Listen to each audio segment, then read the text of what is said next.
எனக்கு வரணும்னு தோணுச்சுன்னா எங்கள் அப்பா சின்ன பிள்ளையிலேருந்தே திமுக கட்சிக்கு தான் ஓட்டு போடணும் நிறைய விஷயம்லாம் சொல்லுவாங்க நிறைய. அதனால நாங்கள் பயனடைஞ்சிருக்கிறோம். இங்கே வந்ததுலேருந்து மாமனார் வீடும் இங்கே திமுக தான். எங்கள் அப்பாவுக்கு அந்த ஒரு பொண்ணு கொடுத்த ஒரு விஷயமே இவங்களும் திமுக அப்படின்னு சொல்லிட்டு ஒரு விஷயம். இங்கே உங்கள் திமுக கூட்டத்துக்கு வர சொன்னதுனால நான் டக்குன்னு வந்துட்டேன். ஐயா வந்து இந்த 1000 ரூபாய் பணம் மகளிர் பணம் வந்து நான் தான் தன்னார்வலராக இருக்கேன் ஐடிகேல. எல்லாருக்கும் பணம் எழுதுனேன். ஆனா எனக்கு வராம போச்சு. எதுனாலன்னு எனக்கு தெரியல. நான் அதுக்கப்புறம் ஃபார்ம் கொடுத்து ஃபில் பண்ணி நிறைய இடத்துல தாலுகா ஆபீஸ்ல விவோ ஆபீஸ்ல எல்லா இடத்துலயும் கொடுத்தேன். எனக்கு கிடைக்கவே இல்லை. லேட் ஆகுமா அந்த சிச்சுவேஷன் திரும்ப வரும்போதுதான் அந்த 1000 ரூபாய் பணம் கிடைக்கும் அப்படின்னு சொன்னாங்க. திரும்ப அதுக்கப்புறம் கொரடாச்சேரியில ஒரு மகால்ல மீட்டிங் போட்டிருந்தாங்க. அப்போ ஐயா வந்திருந்தாங்க. வந்திருக்கும் போது இந்த மாதிரி கலெக்டர் ஆபீஸ்ல இருந்தெல்லாம் வந்திருந்தாங்க.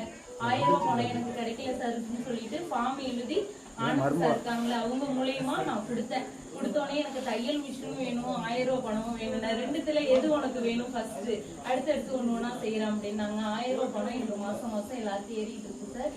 எழுதுன எனக்கே ஏறல அப்படின்னு நான் சொன்னேன். அடுத்த மாசமே ஒரு 10 நாள் கூட ஆகல ஏறாத பணம் அடுத்த மாசமே இவங்க சொல்லி கலெக்டர் முன்னாடி இங்க சொல்லவும் உடனே ஏறிடுச்சு. ஐயா கூட அடுத்த டைம் பார்த்து நான் நன்றி சொன்னேன் அவங்கள பார்த்து. அதுக்கப்புறம் இந்த ஒரு உணர்வாலதான் நான் சரி நம்மளுக்கு கேட்டது நம்மளுக்கு உடனே கிடைச்சிட்டு அப்படின்னோட இந்த மீட்டிங்க்கு போய் 4 பேர்ட்ட நமக்கு கிடைச்சதை நம்ம 4 பேருக்கு சொல்லணும்.